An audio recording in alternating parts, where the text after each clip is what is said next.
नमः. श्री सरस्वते नमः. श्री गुरुभ्यो नमः. जगद्गुरु नरेंद्राचार्य महाराज की जय. सद्गुरु काडसिद्धेश्वर महाराज की जय. संत शिरोमणी गजानन महाराज की जय. आद्य जगद्गुरु रामानंदाचार्य महाराज की जय. सियावल्लभ रामचंद्र की जय. गुरुर ब्रह्मा गुरुर्विष्णु गुरुर्देवो महेश्वरा. गुरुर साक्षात परब्रह्म तस्मै श्री गुरवे नमः. सार्थ श्रीमद दासबोध दशक 7वा समास 3 चतुर्दश ब्रह्मनिरूपण. श्रीराम श्रोता व्हावे सावधान, आता सांगतो ब्रह्मज्ञान, जेणे होय समाधान साधकाचे. पहिले ते शब्द ब्रह्म, दुजे मितिकाशर ब्रह्म, तिसरे खम ब्रह्म बोलिली श्रुती. चौथे जाणसर ब्रह्म, पाचवे चैतन्य ब्रह्म, सहावे सत्ता ब्रह्म साक्ष ब्रह्म, सातवे आठवे सगुण ब्रह्म, नववे निर्गुण ब्रह्म, 10वे वाच्य ब्रह्म जाणावे पै. अनुभवते 11वे आनंद ब्रह्म ते 12वे, तदाकार 13वे, 14वे अनिर्वाच्य. ऐसे हे 14 ब्रह्मे यांची निरोपिली नामे. आता स्वरूपाची वर्मे संकेत दा. पुंडलिक वरदे हरी विठ्ठल. श्री ज्ञानदेव तुकाराम. पंढरीनाथ महाराज की जय. जगद्गुरु नरेंद्राचार्य महाराज की जय.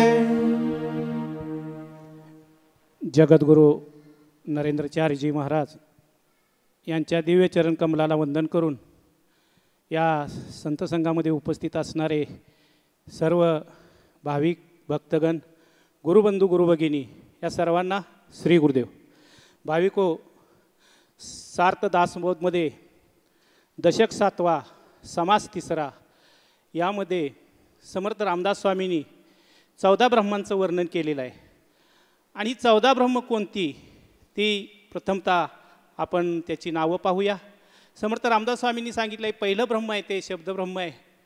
दुसरं ब्रह्म आहे ते ओम एकाक्षर ब्रह्म आहे. तिसरं ब्रह्म सांगतात ते ख ब्रह्म सांगतात. चौथं ब्रह्म सांगतात सर्व ब्रह्म. 5वं सांगतात चैतन्य ब्रह्म. 7वं सांगतात सत्ता ब्रह्म. 8वं सांगतात साक्ष ब्रह्म. 9वं सांगतात सगुण ब्रह्म. 10वं सांगतात निर्गुण ब्रह्म. 11वं सांगतात वाच्य ब्रह्म. 12वं सांगतात अनुभव ब्रह्म.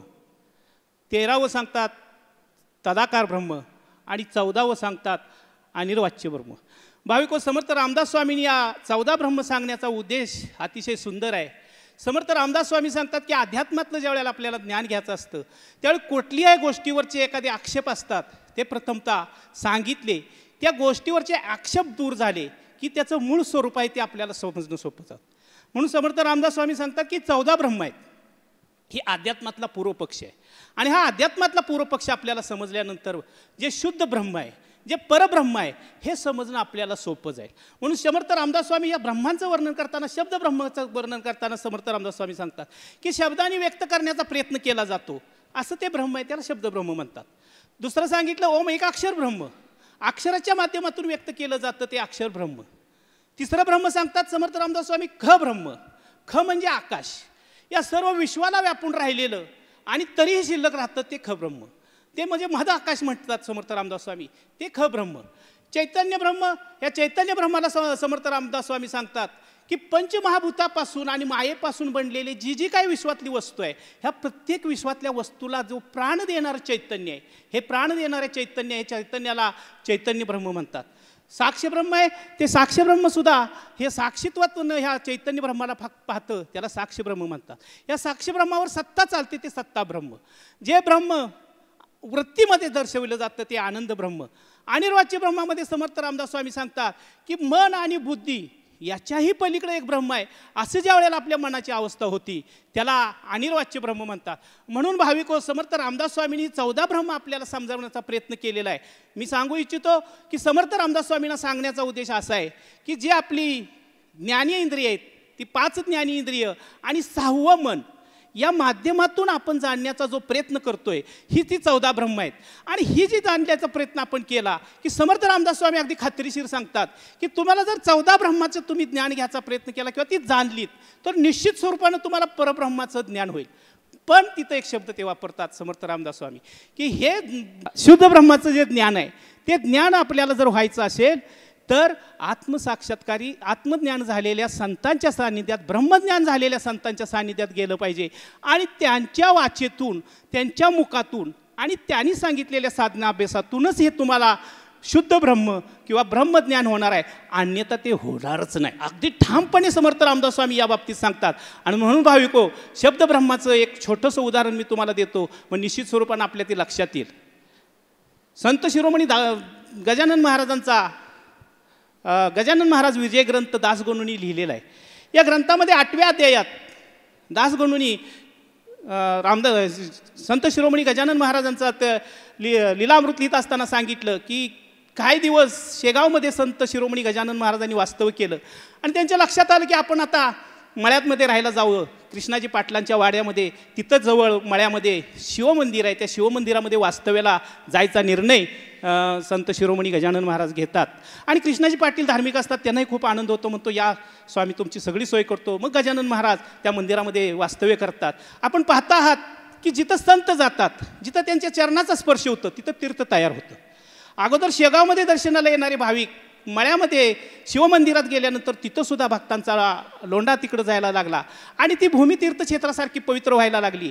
आणि मग अशा करता करता तिथं तीर्थयात्रा करत रामेश्वरला निघालेले ब्रह्मगिरी गोसावी आणि त्यांचे शिष्य 6-7 शिष्य असतात, ते तिथं कृष्णाजी पाटलाच्या वाड्यात वास्तव्याला येतात.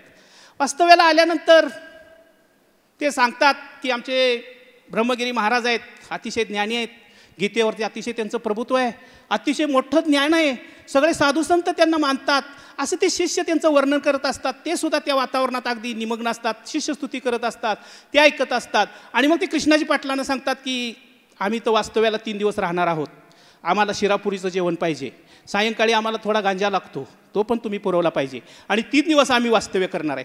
ते म्हणतात काय हरकत नाही, तुम्ही आला आहात, करा मुक्काम, उद्यापासून तुमची सगळी सोय केली जाईल. ते सांगतात नाही, आज आमच्या ब्रह्मगिरी महाराजांचं प्रवचन होणार आहे आणि या प्रवचनाचा लाभसुद्धा तुम्ही येणाऱ्या भक्तांना घ्या म्हणून विनंती करा, तशी गावात तेवढी पिटवा. आणि मग कृष्णाजी पाटील तशी सोय करतात आणि सायंकाळी ब्रह्मगिरी गोसावींचं प्रवचन चालू होतं. अध्यात्माचा खूप अभ्यास असतो आणि मग ते आणि श्लोक घेतात, नैन छिंती देहानी हा श्लोक घेतात आणि त्या श्लोकाचं इतकं सुंदर असं निरूपण ते करत असतात. ते अतिशय तन्मयतेने सांगत असतात, शरीर नाशिवंत आहे, आत्मा अमर आहे, ह्या आत्म्याला अग्नी जाळू शकत नाही आहे, पाणी भिजवू शकत नाही आहे, वाडा वाळवू शकत नाही, तो आत्मा अमर आहे आणि या आत्म्याचं आपल्याला भान राहिलं पाहिजे. शरीर नाशिवंत आहे, त्याचा कधी मोह आपण केला नाही पाहिजे. असा उत्कृष्ट असा त्या श्लोकाचा मतितार्थ सांगत सांगत ते श्रोत्यांना सांगत असतात. काही श्रोते त्यातलं ऐकतात, त्यांना वाटतं आपल्याला हे पटलं. काही श्रोते म्हणतात नाही नाही, हे काय आपलं नुसतेच शब्द पांडित्य आहे.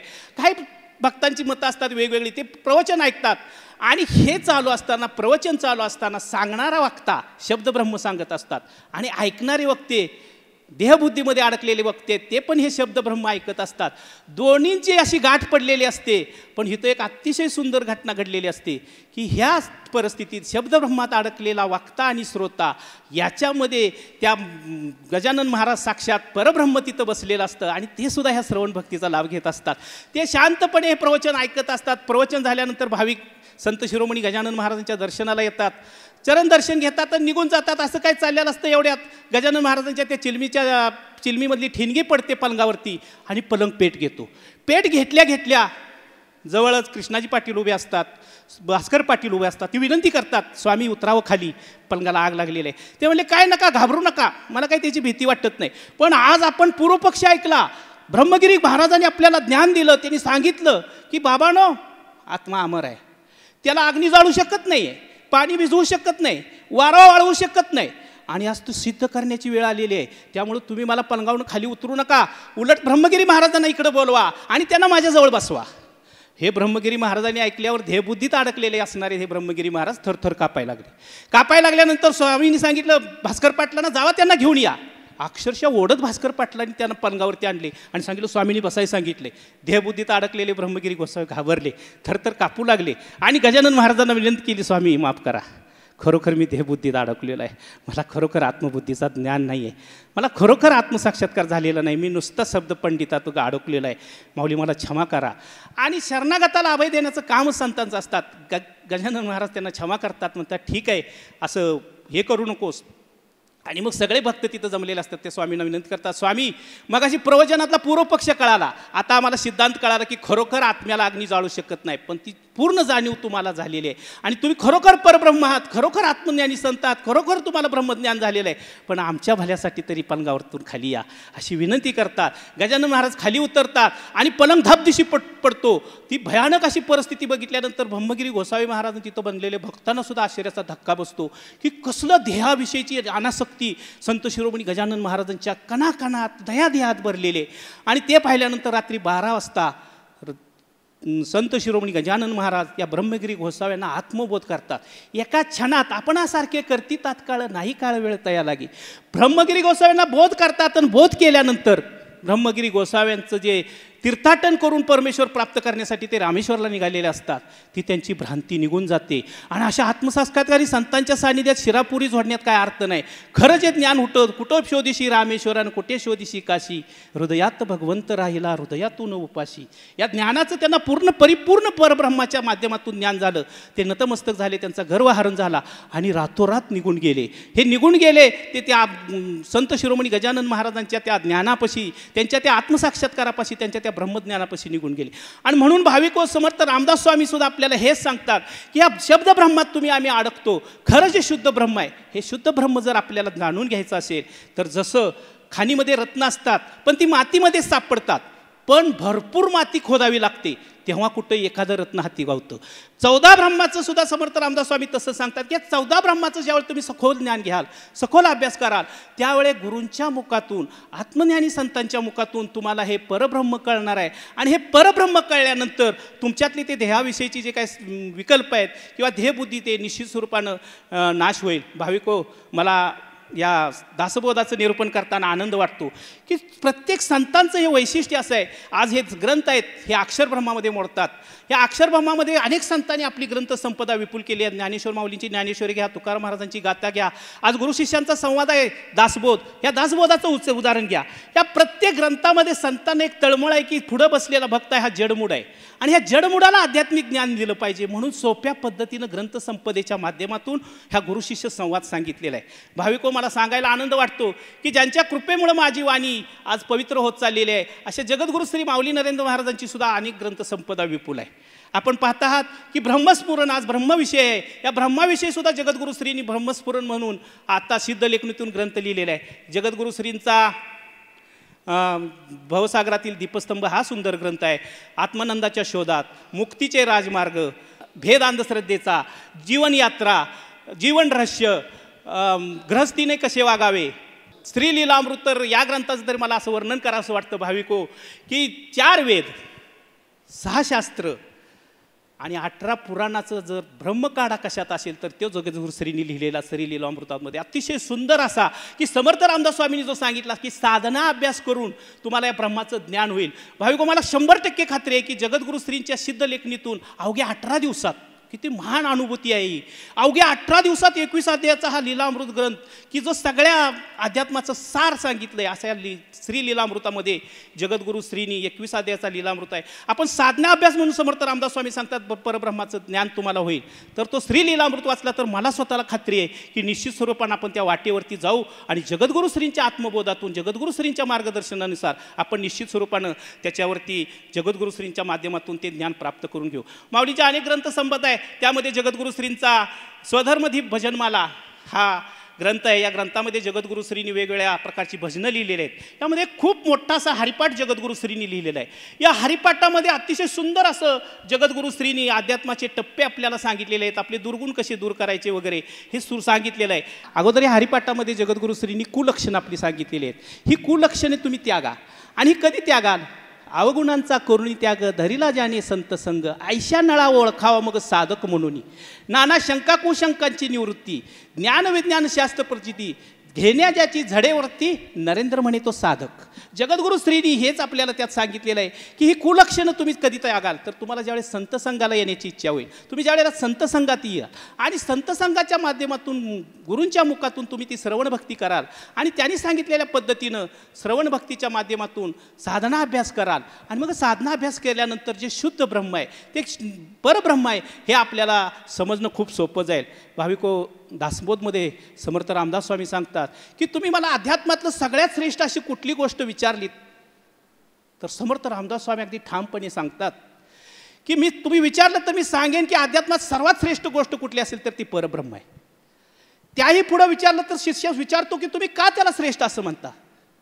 आणि त्यावेळेस समर्थ रामदास स्वामी सांगतात, अरे बाबा, सद्गुरूंचं, आत्मज्ञानी संतांचं, ब्रह्मज्ञानी संतांचं विश्रांतीचं स्थान जे आहे ते स्थान म्हणजे परब्रह्म आहे. आणि म्हणून सद्गुरू आत्मज्ञानी संतांचं विश्रांतीचं स्थान आहे ते परब्रह्म आहे. आणि हे सूक्ष्म आहे, इतकं सूक्ष्म आहे की ते अचिंत्य आहे, अरूप आहे, अतर्क्य आहे, ते शब्दांनी किंवा ह्यानी व्यक्त करता येत नाही. आणि म्हणून समर्थ रामदास स्वामी सांगतात की हे शब्द पांडित्यात न अडकता आपण सर्वांनी संतांच्या आणि सद्गुरूंच्या मुखातूनच हे ऐकणं गरजेचं आहे. ओके, हे परब्रह्म जर आपल्याला जाणायचं असेल तर हे विश्रांतीचं स्थान आहे. म्हणजे सद्गुरू ज्या वेळेला ते विश्रांतीचं स्थान आपलं निवडतात त्यावेळी निश्चित समजायचं की हे परब्रह्म आहे, हे बुद्धीच्या पलीकडचं आहे. पण ज्यावेळेस संतांच्या सानिध्यात जाऊ, त्यांनी सांगितलेली गुरु आज्ञा आपण पाळली, त्यांनी सांगितलेलं आपल्याला आत्मज्ञान श्रवणाच्या माध्यमातून साधना अभ्यास झाला की निश्चित स्वरूपानं आपल्याला हे परब्रह्म समजू शकेल.